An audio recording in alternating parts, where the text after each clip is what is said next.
My wife's spending is out of control. When I walk in a mall, I feel like a buzzing sensation, like, wow, I'm gonna hit as many stores as I could possibly hit because I wanna see everything. $380 or $2,000. She doesn't even wear this stuff. The dog has a couple of beds. These are actually Sealy Posturepedic mattresses, and she has 2 of them. These are in quotes from you. Number 1, I want to punish him for yelling at me, so I go and buy more. It sounds to me like you are pissed off and you want to whoop his ass.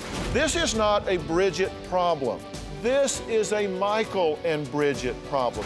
She just thinks of me as some kind of a money manufacturer. At work, I have to say I have the reputation as being a shift whore. He works all the time. You spend no time with us. You have had affairs inside this marriage, correct? One affair. He's had an affair also. Well, excuse me if I don't look shocked. I'm really angry and disgusted with my mom. My children, they are moochers. You spoiled us. When I married my husband, I don't think I loved him. My mother said, oh, he's a rich doctor. Your entire relationship is filled with resentment, bitterness, and guilt. I want you to assume that shopping is a symptom of the problem and not the problem itself. Before the show, I thought the problem was Bridgette shopping. After the show, I thought it was about Bridgette and I not functioning normally as a husband and a wife. I am a rageaholic. I'm giving you advice. You're too stupid to listen to me. My temper explodes. Now you're gonna see. I can feel palpitations, my heart beating fast, my temples pulsating. Your girlfriend better get off her lazy ass. You out of control? Yes, I'd say so.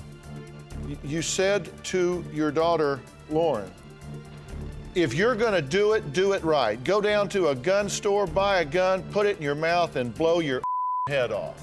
What do you hear when you hear a parent say that? That he doesn't care. Dumb kids never listen to your parents. My father tells me I'm an idiot, I'm stupid, I'm dumb. When your dad grinds on you, how do you feel after the fact? I feel like The things that your dad says to you, it has nothing to do with you. This is not about you. It is not about your worth, your value as a young man, as a human being. It's not about you. Carol, David, and I are very sexually active. I think it might have to do with my mom and my dad watching a lot of porn in front of us. I was 13 years old, 13 years old when I started watching hardcore pornography. Carol has been screwed up sexually by watching porno. Porn fests. That's where a bunch of my friends and I get together and get a bunch of food and drinks and watch porn all night. I guess I'm old-fashioned. I think it's immoral. I don't even want to tell people they're my children because they're just horrible. I am so ashamed and just disgraced by them. My mother buys pornos for me all the time. She would buy them for my sister too. Absolute blatant lie. Absolute lie. Now you're gonna see that I was right. What could be better? To look at yourself on camera with the whole world looking on. I had to change. Since the last show, I've left ER medicine and gone full-time into private practice. I'm working less hours. My anxiety level has dropped 85–90%. I'm sleeping better. I'm happier. Michael has made a complete turn and realized how much he has been hurting his family. I just stopped raging, and I'm not perfect. Yesterday, Lauren was here, and I kind of snapped at her. You are like a bimbo. I caught myself, and I apologized to my own daughter, and that was okay. He doesn't yell like at all anymore. He'll talk instead of screaming. Enough piercings, that's enough. Yelling at these kids never did anything except just push them away.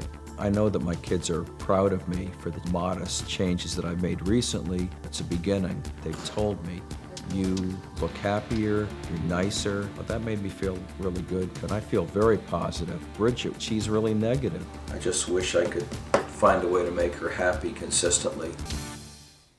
What are you so mad about? What are you so angry about? Just because I feel like the kids, they lie on me, they lie on both of us. we're just not like a family unit. You know, I'm looking at all of the things that you say. These are your words. So this isn't other people dogging on you, lying on you. But you say, I haven't been happy for 24 years. I wish I never married him. You tell him that he has ruined your life. You say the kids, that this just isn't what we raised them to be. We didn't raise them to be like this. Well, who did? You talk about the kids like you had nothing to do with it. If they're not making the choices you want them to make, do you not have any ownership in that?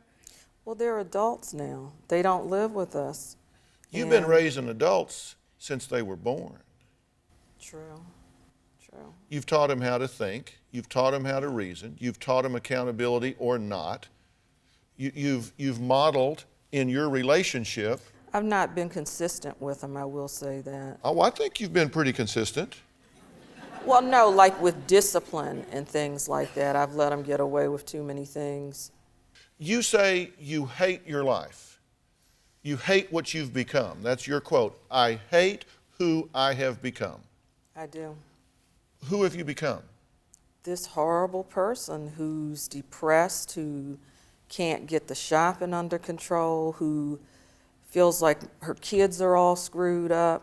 It's just like, I look at my friends and my neighbors and how nice their kids are, and it's like, I want to be like them. I just want our family to be like that. Right, but do you believe that's possible? And be honest. Don't tell me what you think I want to hear. Tell me why not. Tell me why you don't think that can happen. Because they don't want to change. They're not willing to really change. You know, this is just not okay. It doesn't work. Now, you think it does, don't you? You think there's a release of anxiety and stress when you cut yourself and you see the blood. If it fixes the problem, why do you have to keep doing it over and over? Doesn't that tell you on its face that that doesn't work? It's a momentarily thing. It's just for the Exactly. quick. What if there is the possibility for you to find some peace in your life? And let me tell you, research will tell you, 90% of cutters were discouraged from expressing their emotions when they were growing up. There's no outlet. You're looking for somewhere to go. I'm giving you that encouragement now. I want you to talk about those things. I don't even care if you throw every 10 minutes. We'll deal with that later. There is something different for you here. There is something different you can do, but you've got to be honest. And the reason that I'm not talking to you as a couple, the reason I'm not giving you assignments as a couple to start like working on your marriage, educating you about alternatives to try, because you're not ready for that yet. The biggest relationship problem you've got is the one you have with you. And you're walking around complaining. I mean, people look at you and say, hey, lady, you're living in a beautiful home. You're not working. You spend all of your time running errands, talking to your friends. You're driving around in Mercedes. You shop all the time. What are you complaining about, lady? You're busy blaming everybody. You're busy complaining about everything. And the truth is, the person you're upset with is you. I admit that. But see, you don't get along with your husband. That's why you don't get along with your kids. You don't get along with your pocketbook. And what's the common denominator here? That's why I take it out on myself in self-mutilation, because I know that I am the reason. I accept full responsibility for everything that I have done to him, for all the debt that I have put him in. Acknowledging Totally. that is a really good step. The coping mechanism you're choosing to say, okay, I'm going to go cut myself. It's like I can't deal with it. It's like I'm over the edge. But you've got to be willing to say, I'm going to work the problem. I'm going to quit complaining about the problem. I'm going to start doing something about the problem. And I am going to deny myself this pattern of cutting. Actually, I did, and then the kids they set me off. There's just so many things that go on, like so much drama in my house, that I really I felt like the kids were toxic to me at this particular point in my life when I'm trying to heal myself. You certainly have the right to protect yourself from stress when you're not ready to deal with that. My mom, she won't admit it, but yeah, she's taken us to porn shops before. I'm not a compulsive liar. Absolute lie. Mom, you took me. Absolute lie. You are lying. And as far as saying that you've been watching porn since you were kids, I don't think so. When we got back, my mom still denied it. She was like, why the guys tell I put that on the show. You embarrass me. I still stand by the pornography. I think she's a drama queen. When I was on the show, I wasn't there for attention. I was there to speak the truth. This family's a separate unit. My mom even told us, she's like, this show's not about you guys. I don't know why you guys are on the show. This show is about me and Mike. It's all about my mom and dad, because they don't give a about us, they don't care. Today, my relationship with my father is not that good. My father loves me, but I think he puts my mom before us.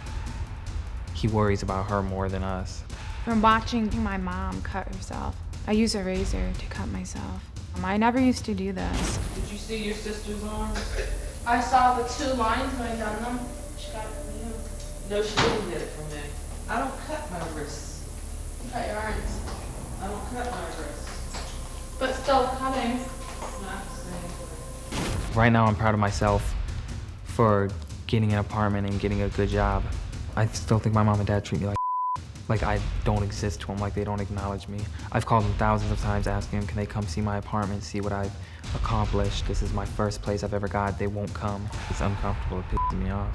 My parents, they're mad at Lauren because they think she's lazy. They think she's trying to get out of getting a job or doing anything with her life. My parents confuse me. With my mom, everything is yes, and with my dad, everything's no. I don't think my parents have a right to be about Lauren being on food stamps. I find it hypocritical because my mom and dad, they were in the same situation. They didn't have a place to stay, they didn't have any money, so they got on food stamps. I don't think that they're responsible for us being on food stamps. It's hard. I'm out on my own. I'm used to having everything handed to me, so I don't know what to do, basically, when we don't have any money. It makes me sad that my brother and sister are on food stamps, but they kind of brought that upon themselves. Yeah, I'm still committed to working with Dr. Phil and my family. You know, I said there was one thing that predicts with great power whether you're going to wind up with a divorce or not. I'm going to tell you exactly what it is. It's not whether you fight or not. It's how you end the fight. If the fight ends with you staying on issue, staying on topic, if you win the argument and you allow your partner to retreat with dignity, or if you lose the argument and you're allowed to retreat with dignity, then both of you can recover and you can move on. But when it deteriorates to character assassination, name calling, humiliation, demeaning, anybody with any kind of backbone, anybody with any kind of spine at all is eventually going to say, I would rather be happy alone than sick with you. That's exactly what you're doing. You call him an idiot. I don't think you really think he's an idiot. No, I don't. I don't think you really think he's a moron. I don't think you even really think he's mean worthless. All this anger I have is about me. This is my and I've got to deal with it. Can you even, just for a few minutes, think about waking up in the morning and not having to open the book of pain and read from it? This is insanity. This is insanity what we're doing here. You're constantly worrying about money and bankruptcy. You're living in a big house. You're driving Mercedes. You're funding these kids. You're shopping. You're doing all of this stuff. I'll tell you what, I would rather be happy and peaceful in a tent than I would be miserable in a 5-bedroom house stuck out in the suburbs with a couple of shiny cars sitting out in the driveway. What would happen if we just got back to basics? We're getting caught up. We're just caught up in all of this. We just want to get back to basics. And I want you to think about that. And we're gonna keep working and we're gonna keep talking. Dr. Lopez, you think they're making progress? Yeah, they both have tremendously improved. But as you said, there's a lot of things that have happened in the past, a lot of hurts, a lot of problems. It took a while to get that way. It takes time and effort to keep going in the right direction. I want you to know that this is not going to be easy and it's not going to be quick. Do you have a story or a question for me? Click the link in the description and tell me what in the world is going on.